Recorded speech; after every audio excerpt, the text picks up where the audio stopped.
जय हिंद दोस्तों, आपका स्वागत है आपके अपने YouTube channel career with teaching पर। दोस्तों उम्मीद करता हूं कि आप सभी लोग स्वस्थ होंगे, मस्त होंगे और ज़बरदस्त होंगे और अपनी आगामी परीक्षाओं की तैयारी अच्छी तरीक़ा से कर रहे होंगे। जो भी दोस्त इस चैनल पर पहली बार आया है, इस चैनल को सब्सक्राइब करें, जिससे कि हमारी आने वाली न्यू वीडियो का नोटिफिकेशन सबसे पहले मिले। दोस्तों इस वीडियो में हम आपको जो रोजगार विद अंकित सर की जो दोस्तों RWA की जो दोस्तों एक बुक है जिसका नाम है आरपीएफ कांस्टेबल की एक दोस्तों बुक है। इस बुक को हम कंप्लीट सॉल्व करने वाले हैं। इसके जितने भी क्वेश्चन दिए गए इनको दोस्तों हम बारीक से इनकी व्याख्या करते हुए इनको सॉल्व करते हुए जाएंगे। और दोस्तों जितने भी दोस्तों इसमें रोजाना आपको एक पार्ट आएगा और आपको थंबनेल से भी पता चल गया होगा कि हम इसमें क्या डिस्कशन करने वाले हैं। दोस्तों सबसे पहले हम इस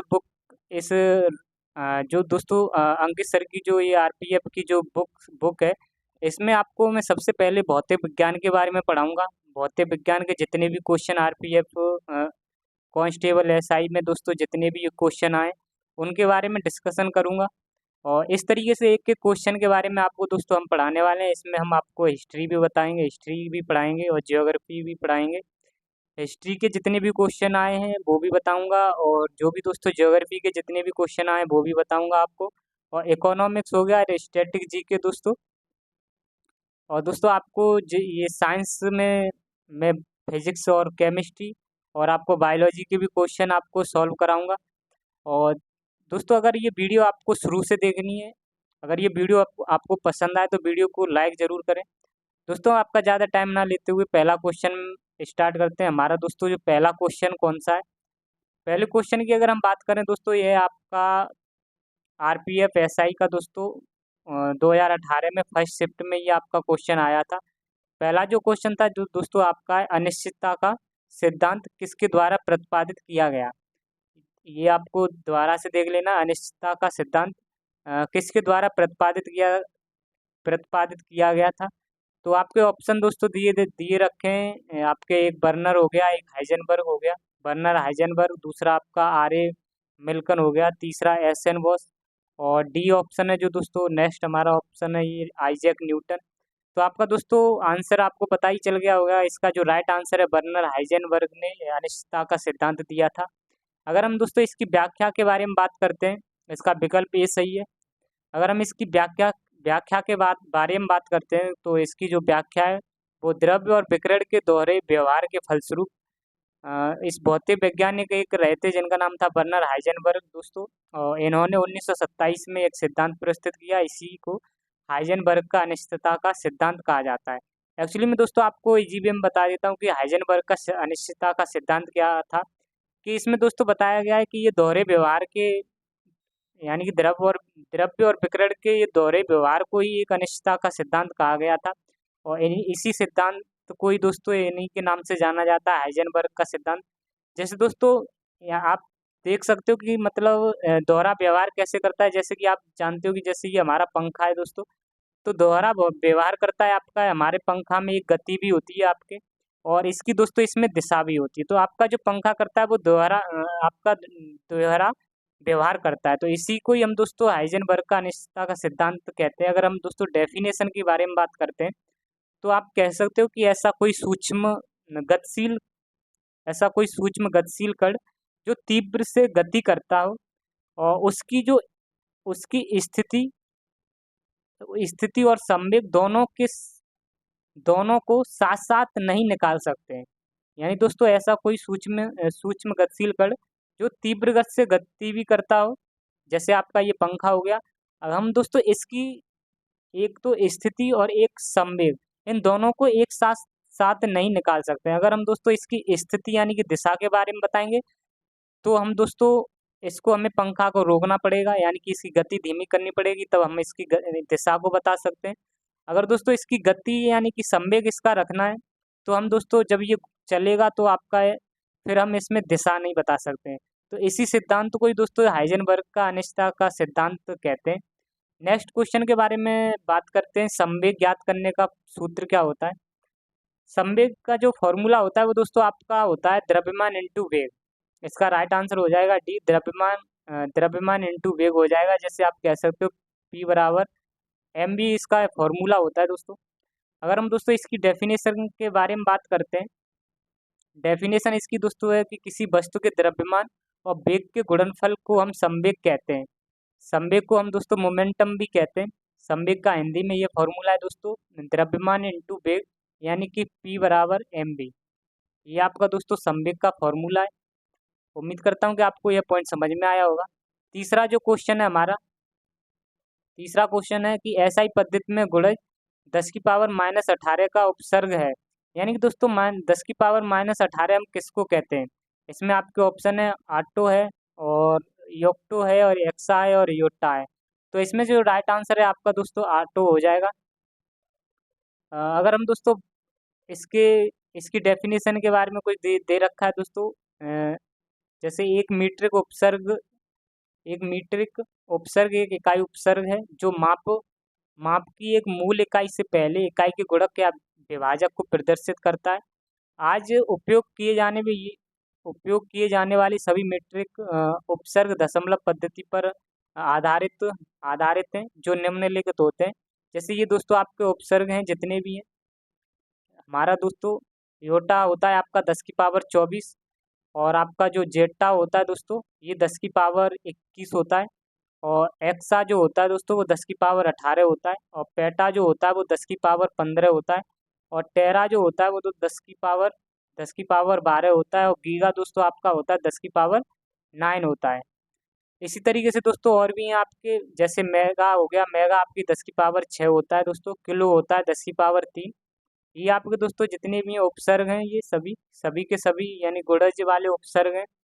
और हेप्टो का दोस्तों आपका 10⁻2 होता है, और डेका जो होता है आपका 10⁻1 होता है, डेसी आपका 10⁻−1 होता है, और सेंटी जो होता है दोस्तों वो आपका 10⁻−2 होता है, और मिली होता है आपका 10⁻−3, और 10 माइक्रो होता है दोस्तों 10⁻−6, और नैनो होता है आपका 10⁻9 10⁻−9, और पीको होता है 10⁻ आपका -12, और फेमटो होता है 10⁻−15, और आटो जो होता है 10⁻−18 होता है, और जेप्टो होता है 10⁻−21, और नेक्स्ट योक्टो होता है 10⁻−24। जैसे दोस्तों हम जानते हैं कि ऐसे क्वेश्चन आपके में पूछ लिया जाता है कि जैसे आपको इजी वे में बता दे रहा हूँ कि आप सभी जानते होंगे कि 1 सेंटीमीटर बराबर 1 सेंटीमीटर बराबर 1 सेंटीमीटर में कितने मीटर होते हैं। तो आप जानते हो कि 10⁻2 मीटर होता है। इसी तरीके से दोस्तों अगर पूछ लिया जाए कि 1 मीटर में कितना सेंटीमीटर होता होगा, तो आपका 1 मीटर में 10 का स्क्वायर सेंटीमीटर आप कह सकते हो, यानी कि 100 सेंटीमीटर कह सकते हो। और अगर हम दोस्तों अगर जैसे क्वेश्चन पूछ लिया जाए कि एक माइक्रो कूलाम में कितने कूलाम होते हैं, जैसे क्वेश्चन पूछ लिया जाए ये माइक्रो का साइन है, और एक माइक्रो कूलाम में दोस्तों कितने कूलाम होते हैं, तो माइक्रो आपका कितना है दोस्तों 10⁻⁻6। तो आपका एक माइक्रो कितने बराबर हो जाता है 10⁻⁻6, तो ये भी आपका 10⁻⁻6 कूलाम हो जाएगा। अगर दोस्तों पूछ लिया जाए कि एक नैनो सेकंड बराबर कितना होता है, पूछ लिया जाए एक नैनो सेकंड बराबर कितना होता है, तो एक नैनो में कितनी पावर होती है 10⁻⁻9। तो एक नैनो सेकंड में 10⁻9 सेकंड होती है। इसी तरीके से दोस्तों क्वेश्चन आपके पूछ लिए जाते हैं। तो उम्मीद करता हूँ कि आपको सभी के सभी ये पॉइंट आपको दोस्तों याद रखने, तो ये सभी के सभी पॉइंट हैं दोस्तों आपको याद रखने, बहुत ही इम्पोर्टेंट है। नेक्स्ट चौथा जो क्वेश्चन है हमारा, घर्षण के कारण एक दूसरे के संपर्क में दो सतहों की अपेक्षा गति डॉट डॉट होती है। यानी कि ऑप्शन में दे रखा है दोस्तों आपका शामिल हो रही है, या आपकी बढ़ती है, या दोस्तों इनके बीच में संघर्ष है, या डी ऑप्शन है कोई परिणाम नहीं होता है। यानी दोस्तों जैसे कि ये दोस्तों एक ये आपके पास कोई सरफेस है, और यहाँ पर दोस्तों आपका एक कोई यहाँ पर सरफेस है। अगर इनके बीच में दोस्तों अगर दोस्तों इनमें दोनों में गति हो रही हो, इन दोनों में आपस में दोस्तों घर्षण करवाया जा रहा हो, तो आप इन दोनों सतह में क्या होता है, यानी कि इनकी गति इनमें गति बढ़ती है या इनमें संघर्ष होता है, तो कहीं ना कहीं संघर्ष ही होता होगा। जैसे दोस्तों आपकी डेफिनेशन के बारे में बात करें हम, घर्षण की डेफिनेशन क्या होती है, घर्षण के बारे में अगर आपको यह याद रखना है दोस्तों, ये घर्षण एक आपका बल होता है, घर्षण एक प्रकार का दोस्तों आपका बल होता है और ये हमेशा गति का ही विरोध करता है। जो घर्षण होता है ये आपका गति का विरोध करता है और हमेशा ये आपका विपरीत दिशा में लगेगा। जैसे अगर दोस्तों आप इधर कोई, जैसे ये बॉल है, हम अगर इधर फेंक रहे हैं तो हमारा जो घर्षण, अगर ये बॉल हमारी इधर जा रही है तो घर्षण जो लगेगा इधर लगेगा। तो दोस्तों यानी कि अगर हमारा जो घर्षण होता है वो हमेशा विपरीत दिशा में लगता है। और अगर ये जो घर्षण घर्षण के विरुद्ध जो किया गया कार्य होता है, घर्षण के जो विरुद्ध का जो विपरीत कार्य किया जाता है वो आपका हमेशा नेगेटिव होता है। और अगर हम घर्षण को कम करना चाहते हैं कि हमारे बीच में जो दोस्तों दो पार्ट हैं कोई भी, अगर इनके बीच में कम घर्षण हो तो इनके बीच में दोस्तों आप लुब्रिकेंट का यूज कर सकते हो। कोई भी जैसे दोस्तों आपका एक ये लकड़ी का कोई गुटका है और दूसरा आपके पास ये कोई है दोस्तों लोहे का गुटका, यानी कि ये दोनों लोहे के गुटके समझो दोस्तों। तो अगर इनके बीच में कोई भी हम लुब्रिकेंट जैसे मोबिल ऑयल हो गया, ग्रीस हो गया, कुछ भी अगर यहाँ पर लगा देते हैं तो दोस्तों इनके बीच में घर्षण कम हो जाता है। तो वही दोस्तों आपकी व्याख्या में दे रखा है यही सब। यदि कोई स्थिर ठोस वस्तु पर कोई दूसरी ठोस वस्तु इस तरह से रखी जाती है कि दोनों समतल पृष्ठ पर एक दूसरे से स्पर्श करते हो, ये दोस्तों दो आपके वस्तु हो गई, इस तरह से रखी जाती हैं, दोनों समतल पृष्ठ पर एक दूसरे से स्पर्श करते हो तो इस दशा में दूसरी वस्तु को पहली वस्तु पर खिसकने के लिए एक बल लगाना पड़ता है। और इस बल का जो मान होता है एक सीमा से कम होने पर दूसरी वस्तु पर पहली वस्तु पर नहीं खिसक सकती है। इसी इसी को हम इस विरोधी बल को हम दोस्तों घर्षण यानी फ्रिक्शन कहते हैं। यानी घर्षण जो होता है दोस्तों आपका एक बल होता है जो दो तलों के बीच में स्पर्शी गति का विरोध करता है। और ये घर्षण बल का जो मान हो दोनों तलों के बीच एक अविलंब बल पर निर्भर करता है। उम्मीद करता हूँ कि आपको सभी पॉइंट समझ में आए होंगे। पांचवा क्वेश्चन है दोस्तों, पृष्ठ तनाव ज्ञात करने का सूत्र क्या होता है। पृष्ठ तनाव के बारे में अगर बात करें तो इसका जो फॉर्मूला होता है दोस्तों वो बल अपॉन लंबाई होता है। ये आपका आरपीएफ एसआई का दोस्तों शिफ्ट तीसरे में आया हुआ क्वेश्चन है। तो पृष्ठ तनाव का अगर हम दोस्तों फॉर्मूले के बारे में बात करें तो ये आपका बल यानी कि एफ दोस्तों, और लंबाई से दोस्तों लंबाई आपकी हो जाती है एल, कह सकते हो आप दोस्तों लेंथ। तो ये आपका फॉर्मूला है दोस्तों। अगर हम इसके पृष्ठ तनाव के डेफिनेशन के बारे में बात करें दोस्तों, पृष्ठ तनाव जो होता है हमारा, पृष्ठ तनाव एक दोस्तों द्रव का खिंचाव बल होता है। ये द्रव पर लगता है दोस्तों, द्रव का एक खिंचाव बल है आपका। और अगर हम दोस्तों इसकी, यह जो पृष्ठ तनाव होता है दोस्तों यह क्षेत्रफल को किसी भी कोई भी आपका जगह है दोस्तों उसका क्षेत्रफल कम कर देता है। पृष्ठ तनाव यहाँ पर लगता है दोस्तों उसका क्षेत्रफल कम कर देता है। और यानी कि ये दोस्तों जो द्रव होता है द्रव का क्षेत्रफल कम कर देता है। और दोस्तों ये साथ ही साथ में द्रव को, हमारे जो द्रव होता है उसको गाढ़ा भी कर देता है। तो इसी को हम दोस्तों पृष्ठ तनाव कहते हैं। पृष्ठ तनाव एक्चुअली में आपको दोस्तों समझ में आया होगा पृष्ठ तनाव होता क्या है। यह दोस्तों किसी द्रव के पृष्ठ पर खींची गई काल्पनिक रेखा की एक एकांक लंबाई पर कार्यरत बल को द्रव का पृष्ठ तनाव कहते हैं। वही दोस्तों पृष्ठ तनाव मैंने आपको इजी वे में बता दिया। पृष्ठ तनाव एक द्रव द्रव का खिंचाव बल होता है और यह दोस्तों आपका क्षेत्रफल को कम करता है और द्रव को गाढ़ा कर देता है। इसी को हम पृष्ठ तनाव कहते हैं। इसे हम टी से प्रदर्शित करते हैं। और यह समझ सकते हो एल लंबाई का कोई एल लंबाई की दोस्तों द्रव सतह पर एफ बल कार्यरत होता है, उसी को पृष्ठ तनाव का सूत्र कहेंगे। पृष्ठ तनाव आपका, इसको हम टी से डिनोट करते हैं। आपका F F F upon L इसका फॉर्मूला हो जाता है, जिससे एफ को हम बल कहते हैं और लंबवत दूरी एल हो जाएगी। और जैसे दोस्तों आपको ये दे रखा है टी बराबर एफ अपॉन एल, ये हमारा पृष्ठ तनाव का फॉर्मूला है। एल लंबाई की दोस्तों, एल लंबाई की द्रव की सतह पर कोई बल कार्यरत होता है, उसी को हम पृष्ठ तनाव कहते हैं। और पृष्ठ तनाव का मात्रक के बारे में बात करते हैं दोस्तों। एफ का मात्रक, बल का मात्रक होता है न्यूटन। न्यूटन में इसको कन्वर्ट कर दो एल को हम मीटर में, तो इसी को हम दोस्तों न्यूटन अपॉन मीटर कहते हैं। और इसी तरीके से तो नेक्स्ट जो है एसआई पद्धति में गुणज 10⁻⁻15 का उपसर्ग कौन सा है दोस्तों, ये मैंने आपको इसकी व्याख्या भी करा दी थी। इसका जो राइट आंसर है वो आपका फेमटो हो जाएगा। 10⁻15 दोस्तों, 10⁻15 का उपसर्ग क्या होता है दोस्तों, 10⁻15 को हम फेमटो कहते हैं। यानी एक फेमटो बराबर आपका 10⁻15 होता है। इसी तरीके से दोस्तों ये सभी के सभी आपके पास पूछे जाएंगे।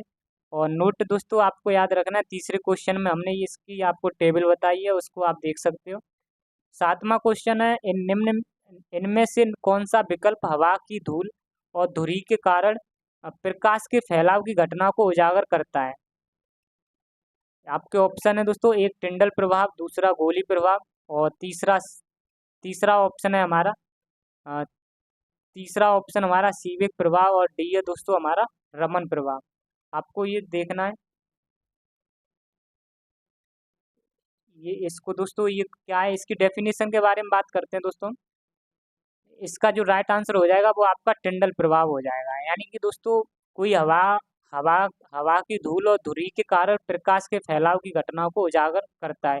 यानी दोस्तों कोई भी यहाँ पर हमारे पास कोई भी द्रव है, कोई भी कण है, अगर हम यहाँ से कोई प्रकाश पास करते हैं तो यहाँ से दोस्तों जो प्रकाश होता है वो चारों तरफ फैल जाता है। इस घटना को हम टिंडल प्रभाव कहते हैं। आपने 10th-12th में दोस्तों आपने एक्सपेरिमेंट भी किया किया होगा। ये डेफिनेशन है कि जब प्रकाश किसी कोलाइड विलयन, यानी कोई विलयन ले लो दोस्तों, कोई गिलास में कोई घोल ले लो, उस विलयन से होकर जब प्रकाश दोस्तों गुजरता है तो इस प्रकाश का प्रकीर्णन हो जाता है, यानी कि फैल फैल जाता है प्रकाश।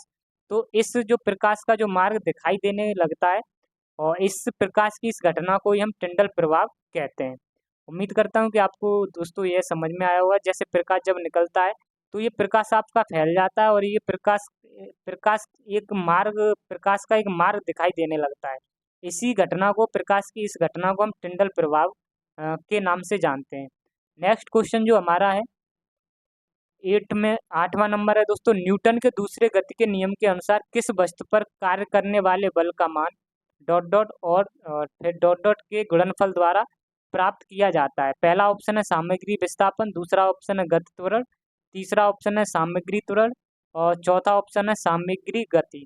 तो दोस्तों इसका जो राइट आंसर है वो आपका सामग्री और त्वरण हो जाएगा। सामग्री दोस्तों कोई भी द्रव्यमान होता है। तो न्यूटन का दूसरा गति के नियम के अनुसार दोस्तों किसी वस्तु पर कार्य करने वाले बल का मान उस सामग्री और उस त्वरण के गुणनफल द्वारा प्राप्त किया जाता है। न्यूटन का दूसरे नियम के बारे में अगर हम डेफिनेशन के बारे में बात करें, ये इसकी दोस्तों इसके डेफिनेशन क्या होती है। डेफिनेशन के बारे में बात करते हैं तो दोस्तों इसकी डेफिनेशन होती है कि हम जब किसी वस्तु पर जो भी बल लगाया जाता है, कोई भी वस्तु वस्तु है दोस्तों, वस्तु पर लगाया गया बल, उस वस्तु के द्रव्यमान तथा उस वस्तु में बल की दिशा में उत्पन्न त्वरण, उस वस्तु के द्रव्यमान, कोई वस्तु है उसके द्रव्यमान और उस वस्तु में बल की दिशा में उत्पन्न त्वरण, त्वरण के गुणनफल के बराबर होता है, यानी कि गुणनफल के अनुक्रमानुपाती होता है। उसी को हम दोस्तों न्यूटन का दूसरा नियम कहते हैं। तो वही डेफिनेशन में लिखा है दोस्तों, किसी भी पिंड का संवेग परिवर्तन की दर और उस पर लगाए गए बल के समानुपाती होता है। उसी को हम उसी की संवेग परिवर्तन की दिशा या दिशा वही होती है जो बल की होती है। उसी को हम दोस्तों न्यूटन का गति का दूसरा नियम कहते हैं। इसका फॉर्मूला आपका दोस्तों होता है, ये आपका दोस्तों संवेग परिवर्तन की दर है, ये आपका अनुक्रमानुपाती होता है। और ये दोस्तों आप एम इसमें से कॉमन ले लोगे तो ये संवेग परिवर्तन की है आपकी दर। यही लिखा है दोस्तों, किसी भी पिंड की संवेग परिवर्तन की दर। तो संवेग परिवर्तन की दर यानी कि ये हो जाएगी M B minus M U upon T, और इस पर लगाए गए बल के समानुपाती होती है। और ये दोस्तों हमारा बल है, बल के समानुपाती वाला ये साइन हो गया।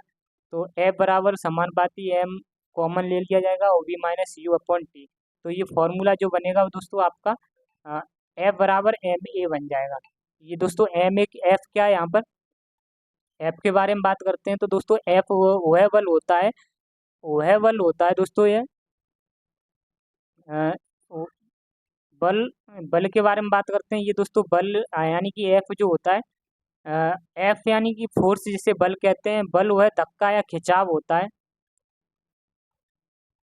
बल वह धक्का या खिंचाव होता है जो किसी की वस्तु की स्थिति को चेंज कर देता हो, किसी की स्थिति को चेंज कर दे, उसी को हम दोस्तों फोर्स कहते हैं। और अगर हम एम यानी कि द्रव्यमान की बात करते हैं तो द्रव्यमान क्या होता है दोस्तों, किसी वस्तु में पदार्थ की मात्रा, कोई भी हमारे पास वस्तु है और उस वस्तु में दोस्तों पदार्थ की जो मात्रा होती है उसी को हम एम यानी कि द्रव्यमान कहते हैं, यानी कि मास कहते हैं।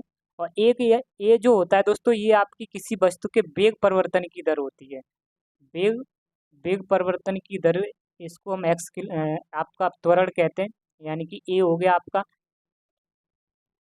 नेक्स्ट क्वेश्चन के बारे में बात करते हैं दोस्तों। अगर हम साथ ही साथ में दोस्तों न्यूटन का प्रथम नियम के बारे में भी आपको बता देते हैं। प्रथम जो नियम होता है दोस्तों, आप सभी ने पढ़ा भी होगा। प्रथम नियम जो होता है कि जैसे कि दोस्तों आपने सभी जानते होंगे कि जो प्रथम नियम के बारे में बात करते हैं कि कोई भी वस्तु अगर कोई विराम अवस्था में है तो विराम अवस्था में रहेगी, अगर कोई गतिशील अवस्था में तो वो गतिशील अवस्था में रहेगी। जब तक उस पर कोई भारी बल ना लगाया जाए तब तक दोस्तों वो इन्हीं स्थितियों में रहती है। उसी को हम न्यूटन का प्रथम नियम कहते हैं। जैसे दोस्तों एग्जांपल दे के आपको बता देता हूँ। जैसे कि हमारी कोई टेबल है, टेबल पर कोई दोस्तों वस्तु रखी हुई है, ये विराम अवस्था में। ये विराम अवस्था में जो दोस्तों जब तक रहेगी जब तक इस पर कोई भारी बल नहीं लगाया जाए, यानी कि बाहर से आकर इसको कोई उठा नहीं देता है, इसको गिरा नहीं देता है। इसी को न्यूटन का प्रथम नियम कहा जाता है। और दोस्तों अगर गतिशील के बारे में बात करते हैं, जैसे हमारे पास ये वॉलीबॉल होगी, कोई दोस्तों फुटबॉल होगी, अगर हम इसको भगाते हैं यानी इसमें किक मारते हैं तो ये आगे जब जाती है लुढ़कती है, तो ये दोस्तों लुढ़कती रहेगी। यानी गति में है तो दोस्तों ये गति करती रहेगी, फिर अंत में आकर रुक जाएगी। अंत में जाकर ये रुक जाती है दोस्तों। क्यों रुक जाएगी? क्योंकि दोस्तों इसमें आपका घर्षण बल काम करने लगता है, घर्षण बल लगता है और ये हमेशा विपरीत दिशा में लगता है। ये हमारी बॉल आगे जा रही है तो ये फिर ये घर्षण बल यहाँ पर अपना लगने लगता है, जिसकी वजह से ये अंत में जाके अपनी वॉलीबॉल ये यानी फुटबॉल रुक जाती है। तो यही दोस्तों पॉइंट आपको याद रखने। F बराबर आपका बल हो गया, m बराबर द्रव्यमान हो गया, ये आपका त्वरण एक्सेलरेशन कहते हैं जैसे। और नेक्स्ट अगर क्वेश्चन के बारे में बात कर रहे हैं तो 9 क्वेश्चन है। 9 क्वेश्चन के बारे में बात करते हैं। ध्वनि की गुणवत्ता इसकी डॉट डॉट द्वारा निर्धारित की जाती है। तो तो दोस्तों इसका राइट आंसर है फ्रीक्वेंसी। फ्रीक्वेंसी के द्वारा ही हम ध्वनि की गुणवत्ता यानी क्वालिटी के बारे में डिसाइड कर सकते हैं। क्योंकि आपकी अगर फ्रीक्वेंसी के यानी कि दोस्तों जैसी फ्रीक्वेंसी होगी उसी तरीके से ध्वनि ध्वनि में आपकी क्वालिटी होगी। अगर हम दोस्तों इसकी डेफिनेशन के बारे में बात करें तो ध्वनि जो तरंगें होती हैं उनके द्वारा 1 सेकंड में पूरे किए गए चक्रों की संख्या को हम आवृत्ति यानी फ्रीक्वेंसी के रूप में जानते हैं। अगर दोस्तों 1 सेकंड में जो तरंगों के द्वारा उत्पन्न कंपनों की संख्या को हम तरंग की आवृत्ति यानी फ्रीक्वेंसी भी कहते हैं। उम्मीद करता हूँ कि आपको ये पॉइंट समझ में आए होंगे। और अगर हम आवृत्ति के बारे में बात करें दोस्तों, आवृत्ति को ओबी से डिनोट करते हैं। इसका ऐसा ही मात्रक आपका हर्ट्ज हो जाएगा। और इसकी दोस्तों फॉर्मूला 1/T यानी कि 1 सेकंड में पूरा किए गए चक्रों की संख्या को हम आवृत्ति के रूप में जाना जाता है। यहाँ पर टी आवर्तकाल हो जाएगा दोस्तों। नेक्स्ट अगर हम दोस्तों 10 क्वेश्चन के बारे में बात करें, 10 क्वेश्चन जो नेक्स्ट क्वेश्चन है इसमें आपका है डॉट डॉट वाला व्यक्ति बस पास की वस्तुओं को स्पष्ट रूप से देख सकता है। यानी पास की वस्तुओं को देख सकता है लेकिन दूर की वस्तुओं को अलग अलग नहीं देख सकता है। इसकी वजह से ये दोस्तों किसकी वजह से आपको दिक्कत होती है, कौन सा रोग है जिसकी वजह से ये पास की वस्तुएं देख सकता है लेकिन दूर की वस्तुओं को नहीं देख सकता है? आपका ऑप्शन है मोतियाबिंद, दूसरा है प्रेस वायोपिया, नेक्स्ट है हाइपरमेट्रोपिया और नेक्स्ट है दोस्तों मायोपिया। इसका जो राइट आंसर हो जाएगा दोस्तों वो आपका मायोपिया हो जाएगा। मायोपिया को हम दोस्तों क्या कहते हैं? इसको निकट दृष्टि दोष कहते हैं। निकट दृष्टि दोष यानी दोस्तों निकट दृष्टि यानी कि निकट पास का तो देख सकता है, जो दोष होगा उसको दूर में दोष होता है। पास का तो ये देख सकता है इसमें लेकिन दूर का नहीं देख सकता है। तो दोस्तों जो दिक्कत है वो दूर के में, ये आपको याद इस तरीके से रखना है। निकट दृष्टि तो पास का देख लेगा, दोष होगा वो दूर के में होगा। इसी तरीके से दोस्तों जो हाइपरमेट्रोपिया होता है इसको हम दूरदृष्टि दोष कहते हैं। इसमें दूरदृष्टि दोष होता है। इसमें क्या होता है दोस्तों, इसमें दूर का देख सकता है। इसमें इस दूरदृष्टि में मतलब दोस्तों दूर का देख सकता है और दोष जो होता है वो पास के में होता है। उस ये जो दिक्कत होती है वो आपकी दोस्तों हाइपरमेट्रोपिया की वजह से होती है।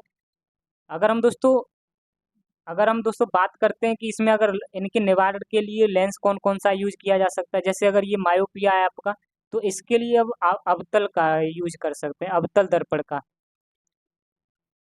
यानी कि दोस्तों जो निकट दृष्टि दोष अगर हमको सही करना है तो अगर हमको दोस्तों निकट दृष्टि दोष सही करना है तो हमको अवतल लेंस यूज करना पड़ेगा। यानी कि इसके मायोपिया के निवारण के लिए यानी निकट दूर दृष्टि दोष के निवारण के लिए हमें अवतल लेंस यूज करना पड़ता है। यानी दोस्तों आप इसको याद रख सकते हो, इसमें 3 डिजिट हैं, 1 2 3।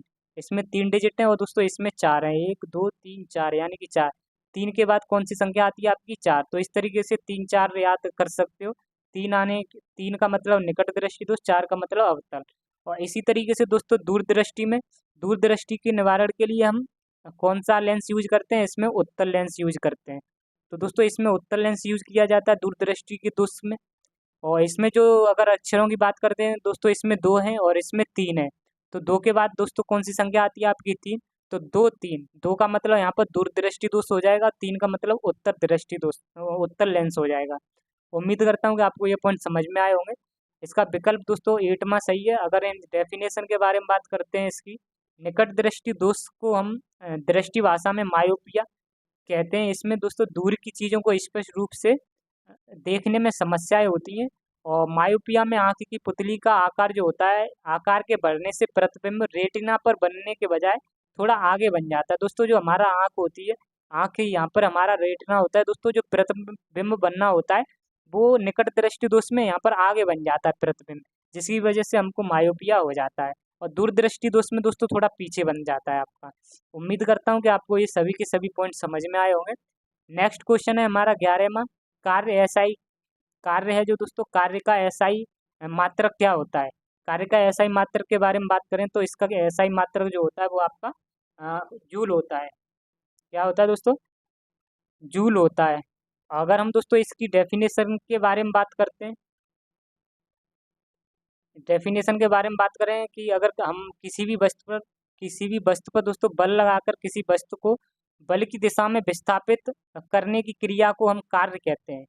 यानी दोस्तों बल लगाकर किसी वस्तु को, अगर हम दोस्तों बल लगा रहे हैं, इधर से बल लगा रहे हैं दोस्तों, तो बल की दिशा में ही विस्थापित करने की क्रिया को हम कार्य कहते हैं। ये हमारे पास कोई ऑब्जेक्ट है और हम दोस्तों इधर बल लगा रहे हैं, तो बल की दिशा में ही आप जो विस्थापित करते हैं इस ऑब्जेक्ट को, उसी क्रिया को हम कार्य कहते हैं। इसका मात्रक जूल हो जाता है।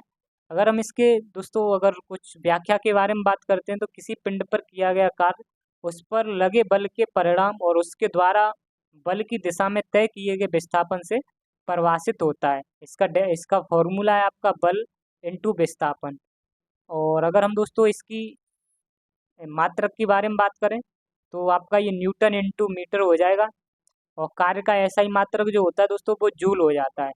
कार्य का जो वो एसआई मात्रक है वो आपका जूल हो जाएगा। ये भी दोस्तों 12वां क्वेश्चन है। एसआई पद्धति में गुणे 10⁻24 को हम क्या कहते हैं। 10⁻24 का जो उपसर्ग है इसको हम क्या कहते हैं। इसका जो राइट आंसर हो जाएगा वो आपका दोस्तों,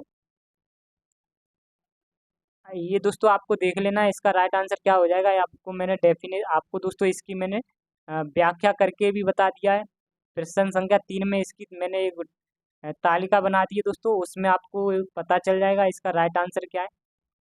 आपको अभी बता देता हूँ दोस्तों इसका राइट आंसर क्या है आपका एसआई पद्धति में गुणे 10⁻24 को हम क्या कहते हैं। 10⁻24 को हम दोस्तों आप देख सकते हो, 10⁻24 को हम सबसे पहले ही हमने पढ़ा था, योटा के नाम से जाना जाता है। 10⁻24 को हम योटा के नाम से जानते हैं। तो इसका जो राइट आंसर हो जाएगा वो दोस्तों योटा हो जाएगा। 10⁻24 का राइट आंसर हो जाएगा बी। ये आपका आरपीएफ एसआई का क्वेश्चन है, शिफ्ट तीसरे में आपका दोस्तों ये क्वेश्चन बना है। इसमें से दोस्तों इस तालिका में से कई सारे क्वेश्चन बने हैं, इसलिए आपके लिए बहुत ही इंपॉर्टेंट है ये तालिका जो भी दोस्तों टेबल बनाई है ये बहुत ही इंपॉर्टेंट है। नेक्स्ट क्वेश्चन के बारे में बात करें हम, शक्ति यानी कि पावर। पावर सिर्फ ज्ञात करने का फॉर्मूला ही हमको पता करना है। यहाँ पर जो फॉर्मूला हो जाएगा वो कार्य अपॉन समय हो जाएगा। शक्ति की अगर डेफिनेशन के बारे में दोस्तों आप बात करते हैं कि किसी वस्तु पर कार्य करने की दर को हम शक्ति कहते हैं। कोई भी हमारे पास वस्तु है दोस्तों, और किसी वस्तु में जो कार्य करने की जो दर होती है, जो दोस्तों वर्क रेट होता है, उसी को हम पावर कहते हैं यानी कि शक्ति कहते हैं। उम्मीद करता हूँ कि आपको पॉइंट समझ में आया होगा। जैसे डेफिनेशन में किसी व्यक्ति द्वारा किसी समय यानी कोई टी समय में किए गए कार्य का मान आपका शक्ति यानी कि पावर कहलाता है। और नेक्स्ट अगर पॉइंट के बारे में बात करें कि माना कोई व्यक्ति आपका टी समय में डब्ल्यू कार्य करता है, तो उस व्यक्ति की शक्ति का मान हो जाता है वो कार्य अपॉन समय। तो इसको दोस्तों पी बराबर हम डब्ल्यू अपॉन टी कहते हैं। डब्ल्यू से वर्क हो जाएगा, टी से आपका टाइम हो जाएगा। अगर हम इसके शक्ति का मात्रक के बारे में बात करें तो इसका मात्रक होता है वाट। इसका जो मात्रक होता है वो आपका वाट होता है। नेक्स्ट 14वें क्वेश्चन की बारे में बात करते हैं दोस्तों। जब किसी वस्तु को एक निश्चित ऊंचाई से स्वतंत्र रूप से छोड़ा जाता है तो उसकी ऊर्जा पर क्या प्रभाव पड़ता है। यानी कि दोस्तों यहाँ पर कोई ऊंचाई है आपकी, यहाँ से जब किसी वस्तु को अ, स्वतंत्र रूप से छोड़ दिया जाए तो उस पर दोस्तों स्वतंत्र रूप से छोड़ा जाता है तो उसकी ऊर्जा पर क्या प्रभाव पड़ेगा। इसकी ऊर्जा, आपकी ऊर्जा में कोई परिवर्तन नहीं होता है, कि ऊर्जा में कमी होती है, कि संभावित ऊर्जा घटती है और गतिज ऊर्जा बढ़ती है। इसका जो राइट आंसर हो जाएगा दोस्तों आपका सी हो जाएगा। संभावित ऊर्जा जो होगी दोस्तों, वो ऊर्जा तो घटेगी लेकिन ऊपर से हम किसी चीज को दोस्तों फेंक रहे हैं तो उसको, उसकी जो गति होगी वो गति गति बढ़ जाती है, लेकिन इसकी ऊर्जा घट जाएगी लेकिन दोस्तों इसकी गति बढ़ जाएगी। यही है दोस्तों हमारा सी ऑप्शन इसका राइट आंसर। इसकी कुछ व्याख्या के बारे में बात करते हैं दोस्तों। गुरुत्वाकर्षण बल, गुरुत्वाकर्षण के बारे में बात करते हैं। ये आपका ग्रेविटेशनल फोर्स होता है, इसके कारण वस्तु का जो वेग होता है नीचे की ओर गिरने पर बढ़ता है, इसलिए वस्तु की गतिज ऊर्जा भी बढ़ जाती है तथा जब ऊंचाई घटती है तो आपकी स्थितिज ऊर्जा घट जाएगी। जब ऊंचाई हम बढ़ाएंगे दोस्तों तो आपकी जो स्थितिज ऊर्जा होगी घट जाएगी, और अगर हम दोस्तों किसी वस्तु को ऊंचाई से गिराएंगे तो इसकी गतिज ऊर्जा, आपकी गतिज जो ऊर्जा होती है वो बढ़ जाती है। गतिज ऊर्जा दोस्तों बढ़ जाती है और आपकी स्थितिज ऊर्जा घट जाती है अगर ऊंचाई ऊंचाई होती है तो। उम्मीद करता हूँ कि आपको दोस्तों पॉइंट समझ में आया होगा। इसका जो राइट आंसर है वो संभावित ऊर्जा घटती है और गतिज ऊर्जा बढ़ती है, सही उत्तर हो जाएगा इसका। 15वें क्वेश्चन के बारे में बात करें हम, कि पानी के जहाज़ों और पनडुब्बियों को डिजाइन करने में निम्नलिखित में से किन नियम सिद्धांतों का उपयोग किया जाता है। पहला है आपका दोस्तों आर्किमिडीज का सिद्धांत, दूसरा है स्टीफन का नियम, और नेक्स्ट है अम्ल विरोधाभास सिद्धांत, और नेक्स्ट है पाउली पाउली का नियम, पाउली अपवर्जन का सिद्धांत। तो इसका जो राइट आंसर हो जाएगा वो आपका दोस्तों पहला हो जाएगा आर्किमिडीज का सिद्धांत। आर्किमिडीज के सिद्धांत के ही कारण दोस्तों इन पानी के जहाज़ों का और पनडुब्बियों का डिजाइन इस तरीके से किया जाता है कि ये पानी के अंदर डूबते नहीं है। क्योंकि दोस्तों इसकी अगर हम आर्किमिडीज के सिद्धांत के बारे में बात करें तो इसके बारे में थोड़ा आपको बता देता हूँ। जब, जैसे कि ये दोस्तों हमारे पास कोई पानी का, मतलब आप दोस्तों कुछ समझ सकते हो, कोई टब है ये पानी का हमारे पास। जब दोस्तों मान के चलो,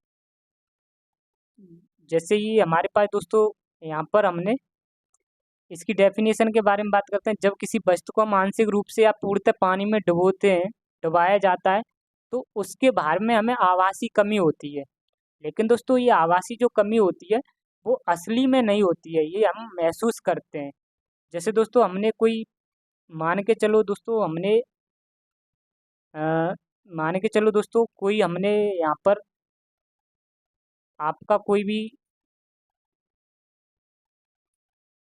पानी का, जैसे कि ये दोस्तों कोई ये आपके आपके पास हमने कोई पानी का कोई टुकड़ा, पानी में कोई टुकड़ा छोड़ दिया, तो ये आपका जो पानी में जो टुकड़ा छोड़ा जाता है, तो ये जो दोस्तों टुकड़ा है ये पानी को, पानी जितना दोस्तों अगर हम दोस्तों इसको जब डुबाएंगे,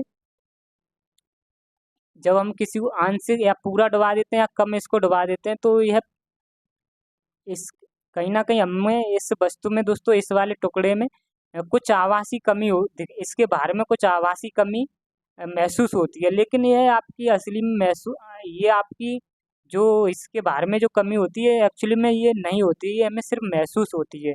इसी को हम आर्किमिडीज का सिद्धांत कहते हैं।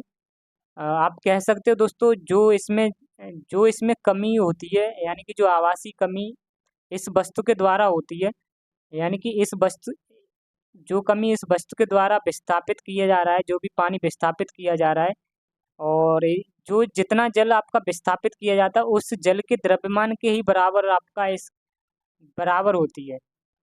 यानी कि दोस्तों जो हमें इस, अगर हम इस टुकड़े को, जितना हमने इसको डुबोया है, और इस टुकड़े में दोस्तों जो हमको कमी महसूस हुई है उतनी ही, उतना ही आपके जो जल के, उतना ही आपका दोस्तों जल का द्रव्यमान, जो जल है वो भी विस्थापित होगा। जल का जो द्रव्यमान है उतना ही आपका जल का द्रव्यमान विस्थापित होगा। यही आपका आर्किमिडीज का सिद्धांत था।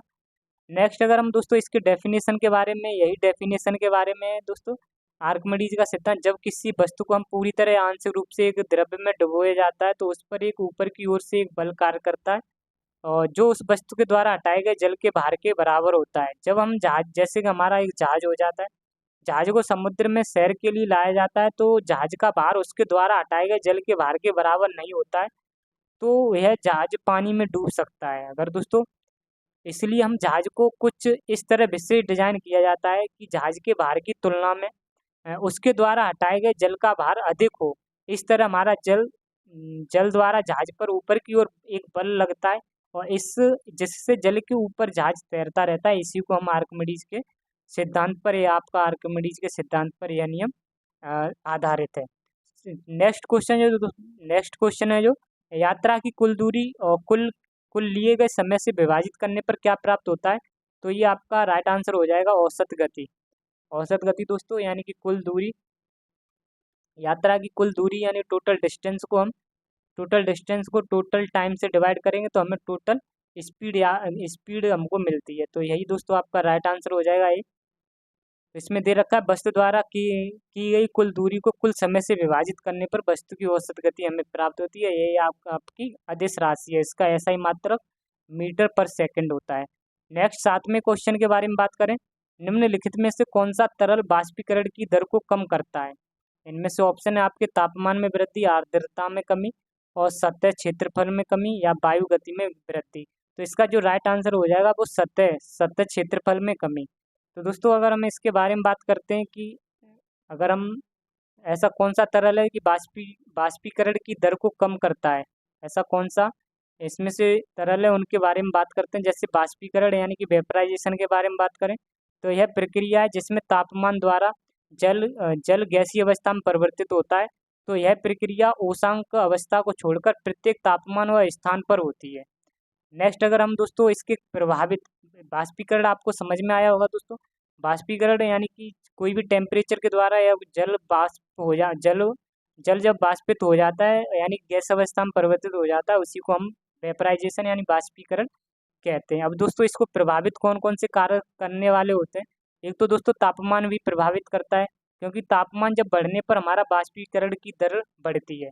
तापमान जब घटेगा तो बाष्पीकरण की आपको घटता है। तापमान अगर घटेगा तो हमारा बाष्पीकरण भी घटेगा। जैसे दोस्तों आप सभी जानते हो गर्मी अगर टेम्परेचर ज़्यादा पड़ेगा तो वहाँ पर जो भी नदी है, तालाब है, वो उनका पानी जो होता है दोस्तों बाष्प बनकर ऊपर उड़ता जाता है। तो बाष्पीकरण यहाँ पर होगा, टेम्परेचर बढ़ेगा तो आपका बाष्पीकरण होगा।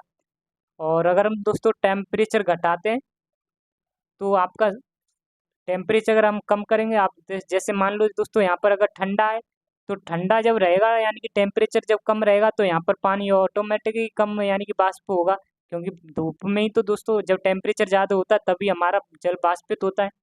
ऐसी नेक्स्ट दूसरा है आर्द्रता है। आर्द्रता बढ़ने पर बाष्पीकरण की दर घटती है और आर्द्रता घटने पर भी, आर्द्रता अगर घट जाएगी यानी कि यहाँ पर आर्द्रता घटेगी यानी कि ह्यूमिडिटी घट जाएगी यानी कि गर्मी बढ़ेगी। तो फिर दोस्तों गर्मी बढ़ेगी तो आपकी तापमान भी बढ़ जाता है। तो यहाँ पर ये पॉइंट आपको याद रखना है दोस्तों। आर्द्रता बढ़ने पर यानी कि आपके जो आपका दोस्तों जो वायुमंडल में यानी कि आर्द्रता बढ़ेगी तो मौसम दोस्तों यहाँ पर नमी टाइप की रहेगी। तो नमी टाइप की रहेगी तो बाष्पीकरण होगा ही नहीं, यानी कि तो बाष्पीकरण होगा नहीं तो बाष्पीकरण की दर घटेगी। और जब यहाँ पर दोस्तों आर्द्रता ही नहीं रहेगी यानी आर्द्रता नहीं रहेगी तो फिर गर्मी रहेगी यानी टेम्परेचर अधिक रहेगा। तो ये अधिक रहेगा दोस्तों, यानी आर्द्रता घटेगी तो आपका बाष्पीकरण भी बढ़ता है। इसमें दोस्तों ये एक्सेप्शनल आपका है। और हमारे में क्वेश्चन में जो पूछा गया है वो सतह क्षेत्र था। सतह क्षेत्र के बढ़ने पर बाष्पीकरण की दर बढ़ती है और इस क्षेत्र के सतह क्षेत्र के घटने पर यह आपका बाष्पीकरण घटता है। चौथा है दोस्तों आपका वायु की गति। चौथा हमारा दोस्तों वायु की गति है। वायु की गति जो होती है, वायु की गति के बढ़ने पर बाष्पीकरण की दर बढ़ती है और घटने पर दोस्तों वायु की गति जब घटेगी तो यहाँ पर बाष्पीकरण भी आपका घटता है। उम्मीद करता हूँ कि आपको यह पॉइंट समझ में आया होगा दोस्तों। नेक्स्ट अगर हम क्वेश्चन के बारे में बात करें, 8वां जो क्वेश्चन है, निम्नलिखित में से कौन सा मात्रक जूल में व्यक्त किया जाता है। कौन सा मात्रक आपका जूल में व्यक्त किया जाता है। कार्य और जड़ता, कार्य और ऊर्जा। आपका राइट आंसर हो जाएगा कार्य और ऊर्जा दोस्तों आपका जूल में व्यक्त किया जाता है। नेक्स्ट अगर हम दोस्तों इसके पॉइंट्स के बारे में बात करें, कार्य को हम W से डिनोट करते हैं यानी कि वर्क से डिनोट करते हैं। और डब्ल्यू बराबर आपका एफ इंटू एस यानी कि फोर्स इंटू विस्थापन होता है।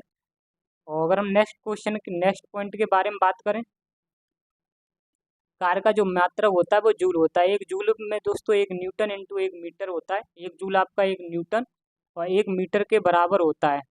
नेक्स्ट अगर हम दोस्तों बात करते हैं,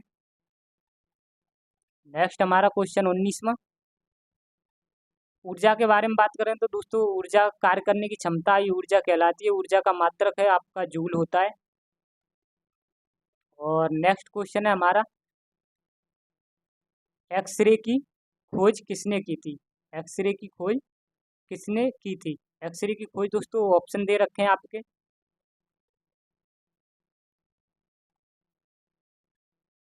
पहला ऑप्शन है दोस्तों जोहान विल्हेम रिटर और Wilhelm Conrad Roentgen, Antoine Henri Becquerel, Isaac Newton. तो इसका राइट आंसर हो जाएगा Wilhelm Conrad Roentgen. B option इसका राइट आंसर हो जाएगा। और नेक्स्ट अगर हम एक्सरे के बारे में बात करें, एक्सरे के बारे में बात करते हैं तो एक्सरा जो होता है, एक्सरे की खोज करने वाले एक प्रोफेसर थे विल्हेम कॉनराड रोंजन। इन्होंने अपने प्रयोग में इसे प्राप्त किया था। और अगर हम दोस्तों बात करते हैं एक्सरे की जो खोज के लिए, इन्हें 1901 में इन्हें भौतिक क्षेत्र में प्रथम नोबेल पुरस्कार भी मिला था। प्रथम इन्हें नोबेल पुरस्कार भी मिला था।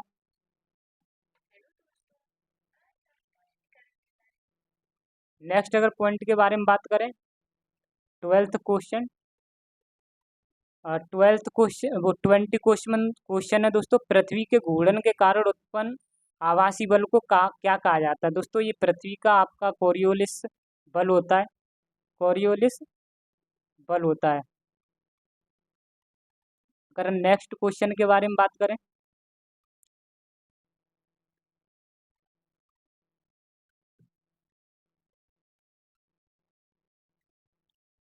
नेक्स्ट अगर हम इसके फैक्ट्स के बारे में बात करते हैं, कोरियोलिस बल एक आभासी बल होता है जो कि पृथ्वी के घूर्णन घूर्णन के कारण उत्पन्न होता है।